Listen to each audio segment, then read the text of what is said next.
We're in. Whether they're annoying each other, having some fun, or fighting off baddies side by side, siblings stick together. But which Disney Channel siblings stand head and shoulder above the rest? I'm Samantha with Wicked Binge, and this is Disney Channel Sibling Relationships, Healthy to Healthiest. While not all of these siblings have a completely healthy relationship, with some of them arguably dipping into what would be the gray tier, we can't really call any of them toxic. As such, we'll be starting with the sibling relationships that need the most work before moving our way up to the healthiest siblings. With all that said, regarding our first entry, it was really no contest which one would be considered the least healthy sibling relationship, that relationship being Penny, BB, and Cece Proud. It isn't easy being so much older than your siblings, and in some cases, that can lead to parentification. That seems to be the main criticism people seem to have with this set of siblings. Your name should be changed from Penny to P-Nanny. Typically pointing towards how often Penny is forced to babysit the twins, usually not being given much of a choice in the matter. Beyond this, we don't see a lot of strong bonding moments between Penny and the twins. If anything, it seems like they enjoy messing with her on occasion, when they aren't messing with Oscar, that is. There's even a whole episode in the classic Proud Family series that sees the twins get magically turned into teenagers, leading to them abandoning their big sists for the sake of popularity. It could be argued, however, that their terribleness was due to Al Roker's magic. Additionally, for as much as they may frustrate her, Penny still deeply cares about the twins and will always go out of her way to protect them whenever they get themselves in danger.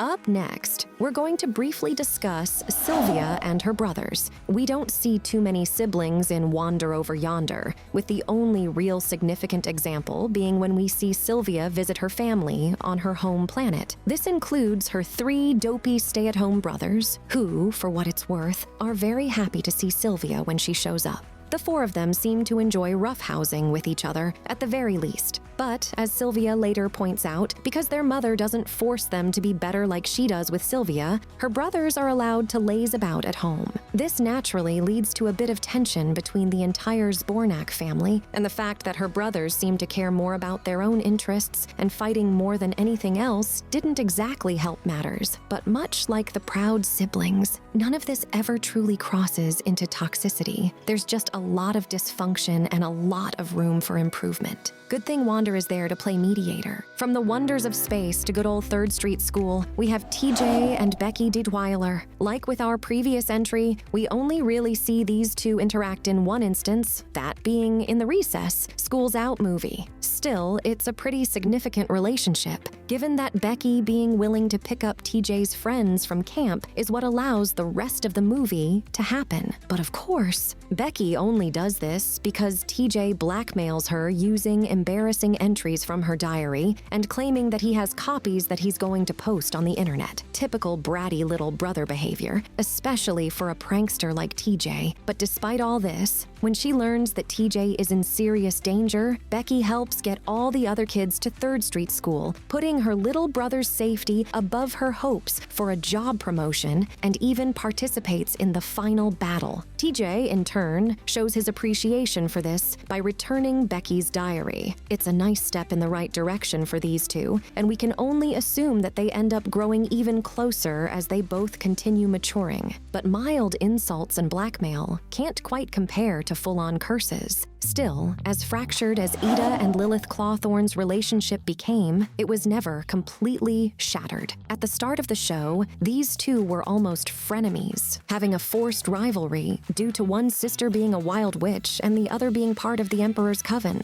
But for as much as they may bicker and get frustrated by each other, it's made incredibly clear that they still care about each other. Heck, the 2 of them were practically best friends as children, and it was only Lilith's insecurity about not measuring up to her own goals and Ada's natural talent that eventually drove her to big betrayal, cursing Ada to become an owl beast. To be fair, Lilith didn't know that the curse would be permanent. Additionally, her main reason for wanting Ada to be part of the Emperor's Coven is so she could be cured. Ultimately, Lilith redeemed herself by saving Ada from petrification and splitting the curse with her. This, in turn, prompts Ada to forgive Lilith, and the two are able to repair their broken relationship. something that both of them saw as a true victory and were very happy about. When it comes to main characters dealing with annoying younger siblings, Jake and Haley Long are a pretty decent example. The biggest sticking point is that Haley is a bit of a dragon prodigy, in addition to being a sort of goody two-shoes. Whenever Jake makes a mistake or breaks a rule, you can bet that Haley will likely be there to tattle on him to their parents. This, in turn, makes Jake just see her as nosy and annoying, leading to quite a bit of bickering between them. However, Haley does have quite a bit of respect for her big brother, especially when she's forced to see firsthand how much work he has to do as the American dragon. When the chips are down, Haley is supportive of Jake, chewing out those who look down on Jake for simply wanting to have fun. It's what I do!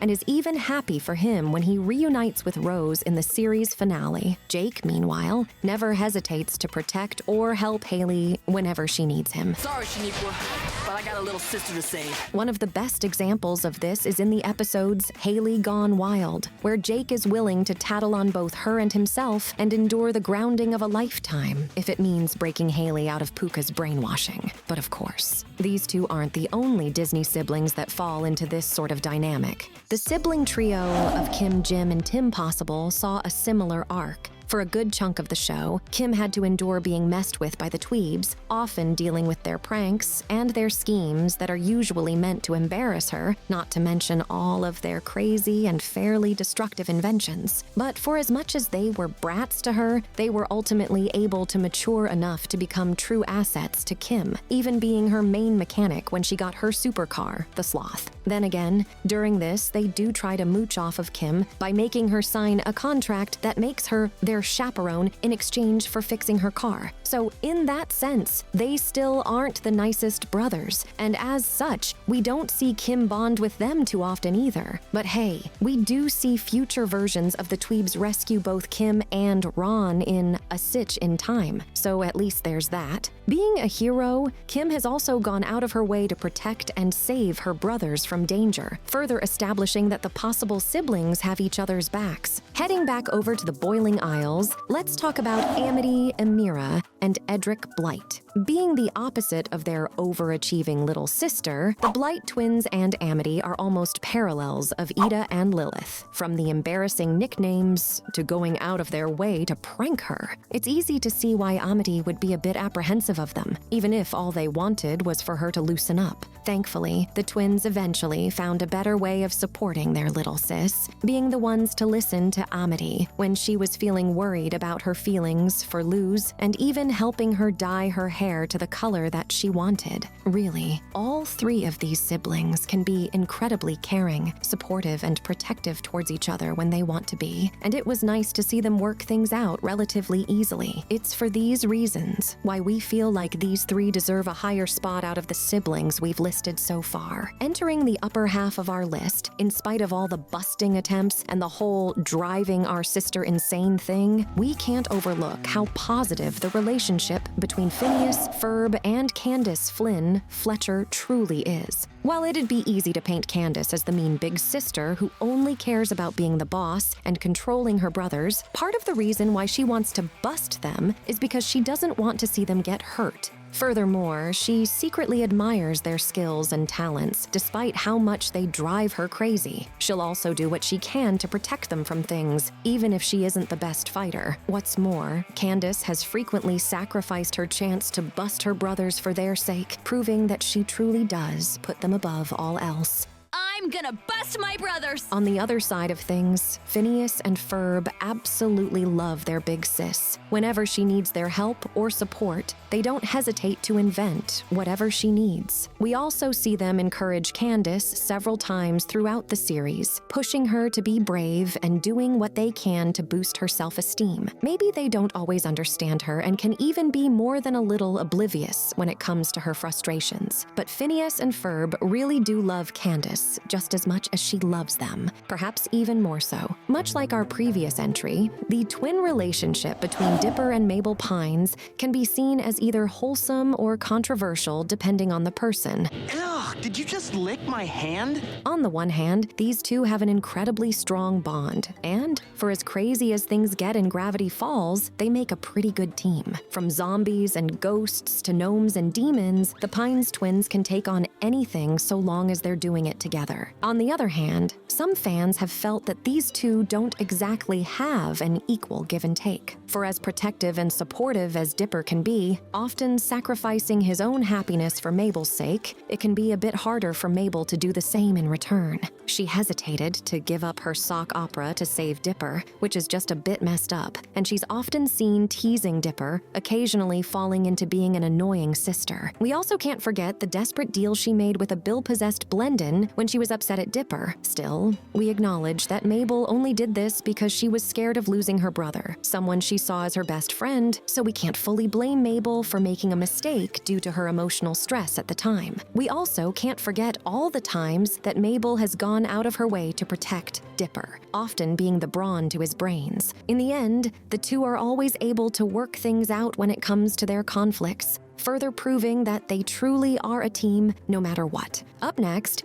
we have the Froggy Siblings from Amphibia, Sprig, and Polyplantar. This is another pair of siblings whose relationship certainly started off a bit rough, but thankfully got better over time. One of the earliest examples of this friction was in the episode Civil Wart, which saw Sprig being frustrated about Polly getting more attention than him due to her being the youngest, as well as being upset about having to give up numerous things for her. However, Sprig eventually realizes that as her big brother, he's supposed to protect and look out for Polly, which he tries to do more as the series goes on. The two do still occasionally argue, usually whenever one of them gets annoyed with the other, but they are still able to work together pretty well. While she's typically seen as the more responsible of the two, despite still being considered a baby, Polly really does look up to Sprig and appreciates his supportive influence. For as much as she can be a handful for him, sometimes even on purpose, she truly cares about his well-being and even acts as a confidant for him whenever Anne is unavailable. But if you need a good adventuring and mystery-solving team, we'd say that Huey, Dewey, and Louie Duck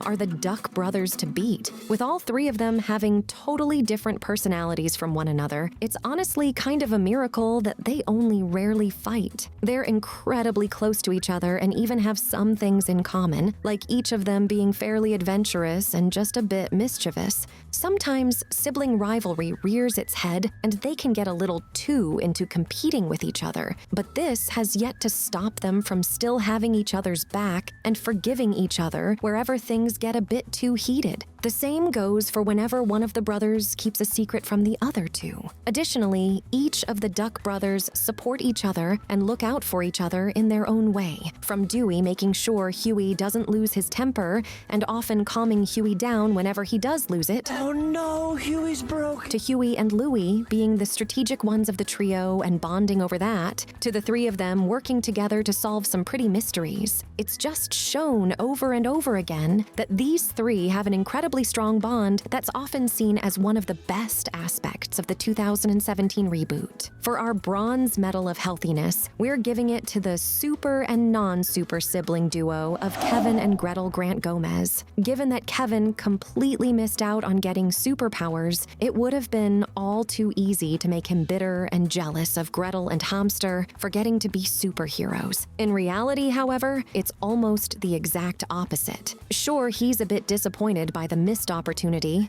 but this didn't stop Kevin from quickly falling into a support role, being eager to do what he can to help his sister out and always protecting her from each of the threats that they end up facing. Because big brothers always take care of their little sister. He takes his big brother role incredibly seriously, being just as much of a guiding force for Gretel as he is a protector, often trying to teach her to be more responsible with her powers. He's also learned to trust Gretel more as the series has gone on. Gretel, meanwhile, is a refreshing take on Disney Little Sisters. Sure, she can be a bit silly and sometimes disregards Kevin's advice, but she's never an outright brat to him.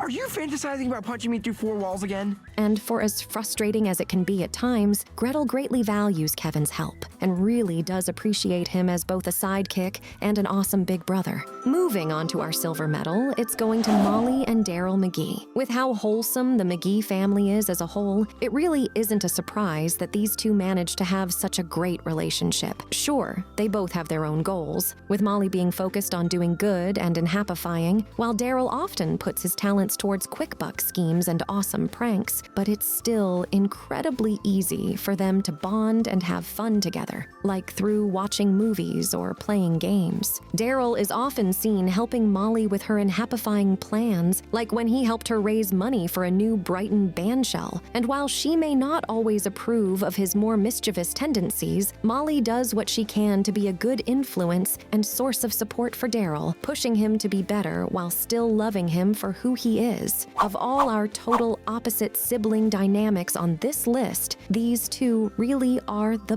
best, save for one other example. Finally, our gold medal of healthiness and siblinghood is going to Cricket and Tilly Green. Rarely fighting and being a truly excellent team, we couldn't think of a sibling dynamic that was healthier than Cricket and Tilly's. The two are always looking out for each other, never hesitating to step in whenever the other is upset or in danger. Though they occasionally bicker, they still care about each other a ton. And whenever mistakes are made, the Green siblings go above and beyond to make things right with one another. Additionally, these two truly do seem like best friends, given that they're almost always hanging out or playing with each other, making it all the clearer just how well they genuinely get along, even with their differing personalities. Tilly even went out of her way to create a Cousin Jilly persona just to give her little brother some extra excitement back when they were younger. Cricket, meanwhile, can sometimes be the reality check that Tilly needs whenever she gets too in her own head. They support each other constantly in both big and small ways, and whether it's taking on some crazy CEO or just making the best of each day, there's simply nothing this brother-sister duo can't handle.